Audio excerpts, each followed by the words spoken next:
What Article 14 prohibits is class legislation and not reasonable classification for the purpose of legislation. Discuss.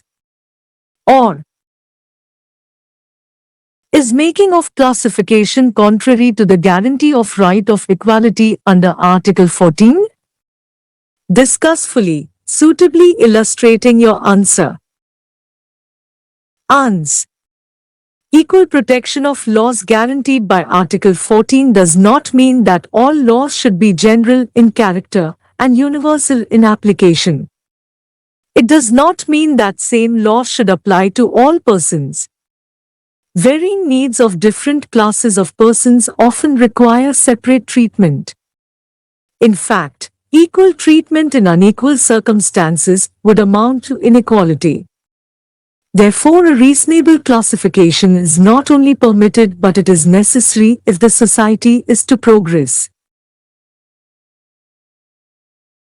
Equality is for equals, that is to say, those who are similarly circumstanced are entitled to an equal treatment.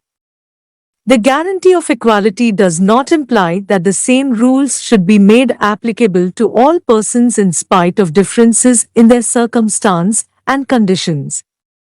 Ramesh Prasad Singh v. State of Bihar, AIR 1978 SC 327. So the guarantee of equal protection of law and equity before law does not prohibit reasonable classification. In Budhan Chaudhary v. State of Bihar, AIR 1955 SC 191 it was observed. While Article 14 forbids class legislation, it does not forbid reasonable classification for the purposes of legislation.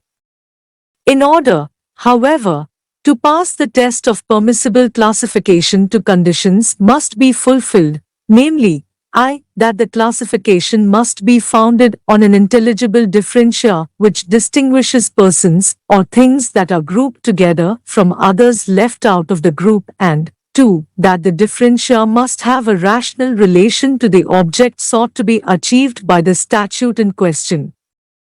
The classification may be founded on different bases, namely geographical, or according to objects or occupations or the like.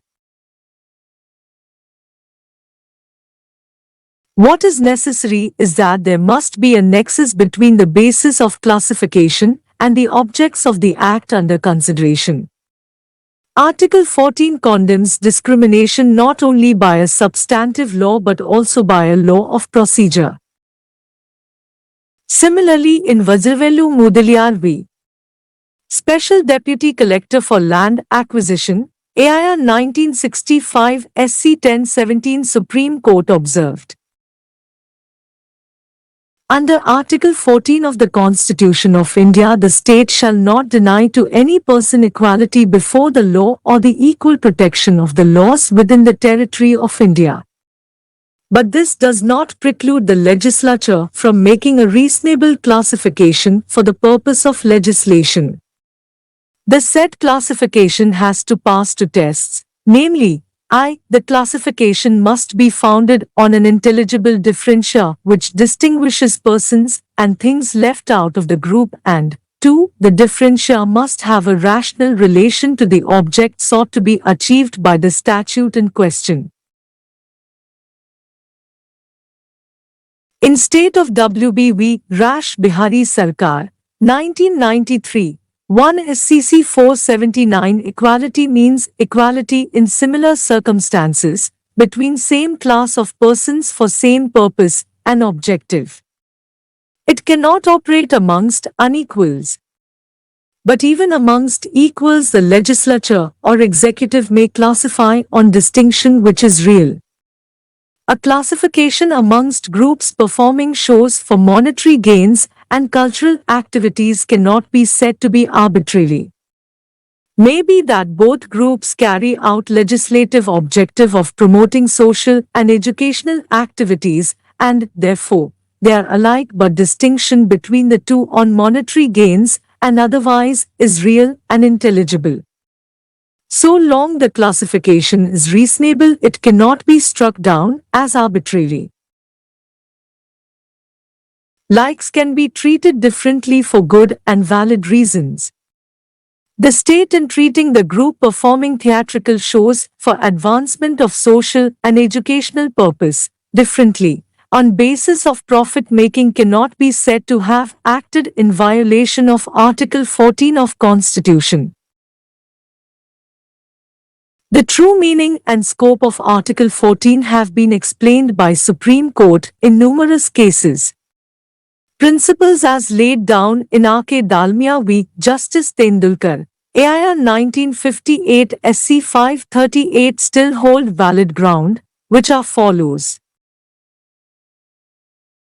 1.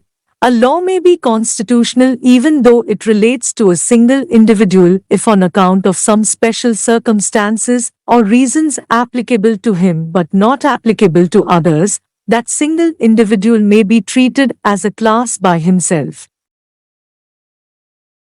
2. There is always a presumption in favor of the constitutionality of a statute, and the burden is upon him who attacks it to show that there has been a clear transgression of constitutional principles. 3. It must be presumed that legislature understands and correctly appreciates the needs of its own people, that laws are directed to problem, made manifest by experience, and that its discriminations are based on adequate ground. 4. The legislature is free to recognize degrees of harm and may confine its restriction to those cases where the need is deemed clearest. 5. In order to sustain the presumption of constitutionality, the court may take into consideration matters of common knowledge, matters of common report, the history of times, and may assume every state of facts which can be conceived existing at the time of legislation. 6. While good faith and knowledge of the existing conditions on the part of the legislature are to be presumed, if there is nothing on the face of law or the surrounding circumstances brought to the notice of the court on which the classification may be reasonably regarded as based, the presumption of constitutionality cannot be carried to the extent of always holding that there must be some undisclosed and unknown reasons for subjecting certain individuals or corporations hostile or discriminating legislation. 7. The classification may be made on different bases, example, geographical or according to objects or occupations or the like. 8. The classification made by a legislature need not be scientifically perfect or logically complete. Mathematical nicety and perfect equality are not required. 9. Article 14 applies to both the discrimination of the substantive law as well as procedure law. If the classification satisfies the above propositions, the law will be declared constitutional.